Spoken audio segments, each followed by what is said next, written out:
Washington. In studio is Barry Nussbaum. Barry is the founding president of the Israel Group and a member of AIPAC, I should add, because AIPAC is currently in the news, as we all know. Barry, again, you're a member of AIPAC in the news, founding member of the Israel Group. I want to get your take, an historical perspective. In the outset, I said, listen, this was very Winston Churchill-esque. Barack Obama is very Neville Chamberlain-esque. What's your take? That's dramatic. Those on the left are going to tweet horrible things about me tonight and tomorrow morning. Your take. I couldn't agree with you more, Rick. I think this is Bibi Netanyahu's attempt to stop a Neville Chamberlain moment. I think it's a repeat of 1938 all over again. Obama is proclaiming this is going to be his legacy. He's going to deliver a deal on Iran. The deal has morphed so much from where it was to now the deal that's on the table, as we heard this morning, is they get to enrich, they get to have centrifuges.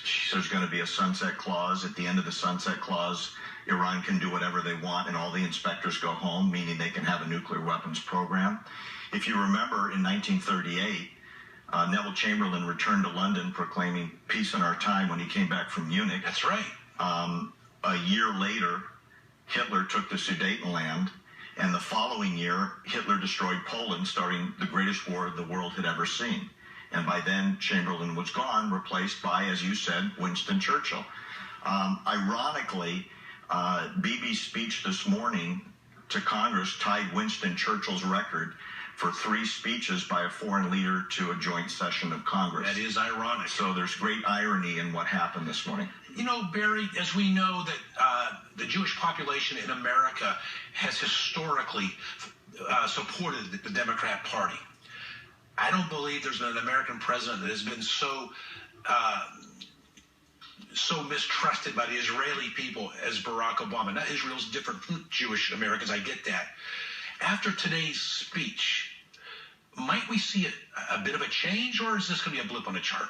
You know, it's interesting. Michael Oren, who is the former Israeli ambassador to the United States, spoke yesterday saying that while he is actually campaigning for a different political party in the upcoming elections, he said not only does he stand 100% behind Netanyahu, but the Israeli people are giving Netanyahu unbelievable support in regards to his positions on Iran.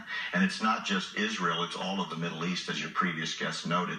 The Arabs are scared to death of Iran getting a bomb. The distrust of the Persians by the Arab community is unbelievable. And one of the things that was been talked about all day is if this deal goes through, it's going to unleash an arms race. Saudi Arabia is going to want the bomb to protect themselves from Iran. So will Jordan, so will Syria, and every other country that has the money or the capacity to buy the technology, which is available, as you know, from Pakistan, among other places. So, how can anybody question Netanyahu's credibility on this issue, particularly when we have a president who's failed time and time and time and time again in the Middle East? It is laughable that President Obama questions Netanyahu's credibility. He says that he will veto anything, he being President Obama, will veto anything sent to him by Congress. It doesn't appear that much will get accomplished in preventing Iran's nuclear agreement with the West. Do you agree? Yeah, you raise a couple of interesting questions, one of which is a constitutional question, ironically, which is, does the president have the right to bind the country to this agreement without congressional oversight?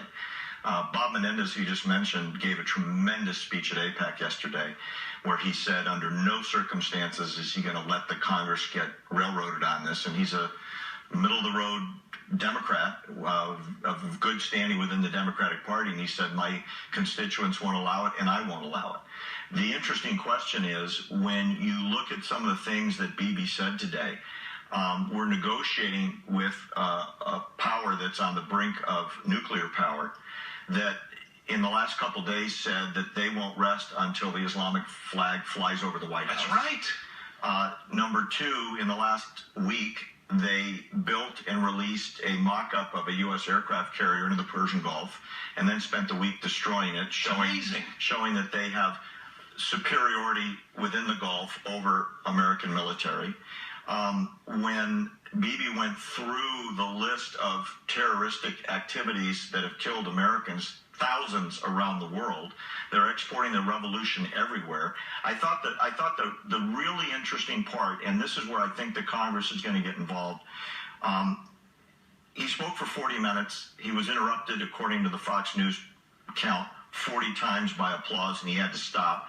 That's unprecedented. An American president doesn't get interrupted 40 times in 40 minutes. Right.